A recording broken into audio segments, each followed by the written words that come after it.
గ్రామాల్లో రోడ్లు బాగుండాలి. ఎందుకు ఏ సమస్య వచ్చినా అంటే మన ఇన్ఫ్రాస్ట్రక్చర్ డెవలప్ అవ్వాలన్నా, మనకేమన్నా మెడికల్ ఎమర్జెన్సీ ఉండాలన్నా రోడ్లు ఉంటేనే అన్ని వసతులు వస్తాయి. అది మాత్రం పక్కాగా అందరూ తెలుసుకోవాలి.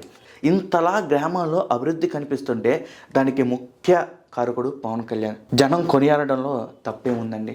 పిఠాపురం వర్మ అంటే వర్మ గురించి నేను చెప్పను, ఆయన కూడా పెద్ద నాయకుడు. బట్ పవన్ కళ్యాణ్ గారు ఆయన ఇల్లులాగా చేసుకున్నారు పిఠాపురాన్ని. అది మాత్రం చెప్పకుండా ఆయన ఎప్పటికక్కడి నుంచి పోటీ చేస్తారు. ఎలా చూసుకున్నా సరే గడిచిన ఏడాది కాలంలో పవన్ కళ్యాణ్ గ్రాఫ్ ఆమాంతం పెరిగిందని నిస్సందేహంగా చెప్పుకోవచ్చు. జనసేన అధినేత పవన్ కళ్యాణ్ గారి బాటలో జనసేన పార్టీ ఎమ్మెల్యేలు, ఎంపీలు, ఎమ్మెల్సీలు అత్యంత బాధ్యతాయుతంగా వ్యవహరిస్తున్నారు. ప్రతి విషయం అమ్మటే స్పందిస్తున్నారు.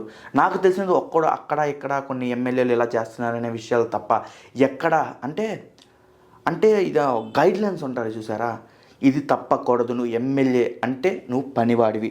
ఆయన ఫస్ట్లో పార్టీలో 20 సీట్లు గెలిచినప్పుడు మనం పొంగిపోకూడదు, మనం సేవకులు అని చెప్పాడు చూసారా, అంటే 2024లో గెలవంగానే